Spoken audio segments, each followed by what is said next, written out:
ऐसे recording studio Holi है भाई होली है डीजे मुकेश चकिया होली है भाई होली है बाहर भीतर पूरा रंग दस खोली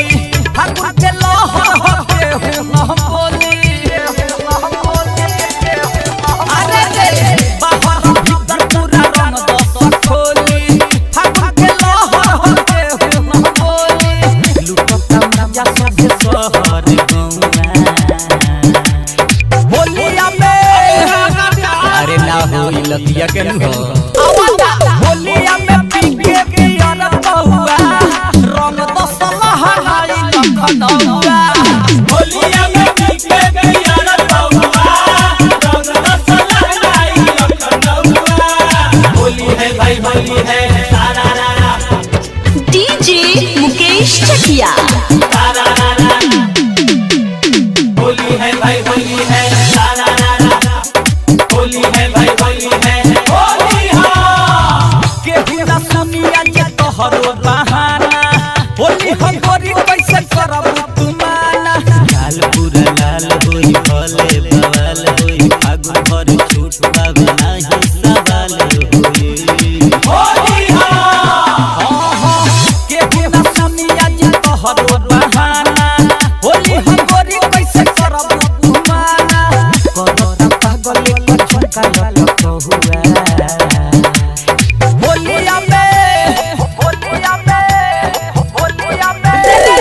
होलिया में पीके पियर बहुआ रंग दस लहराई लखनऊआ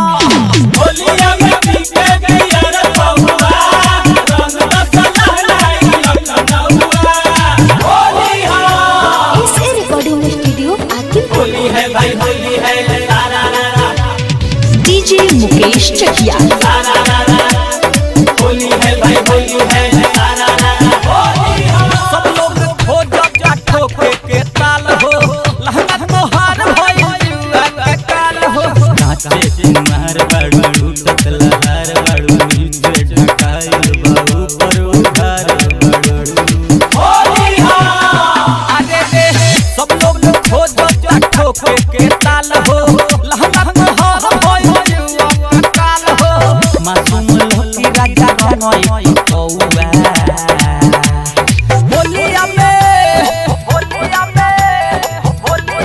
होलिया में पीके पियर बहुआ रंग दस लहराई लखनऊआ होलिया में पीके पियर बहुआ रंग दस लहराई लखनऊआ बाहर भीतर पूरा रंग दस खोली फागुन के लहर होके हम बोली लुटता मजा सब शहर गौआ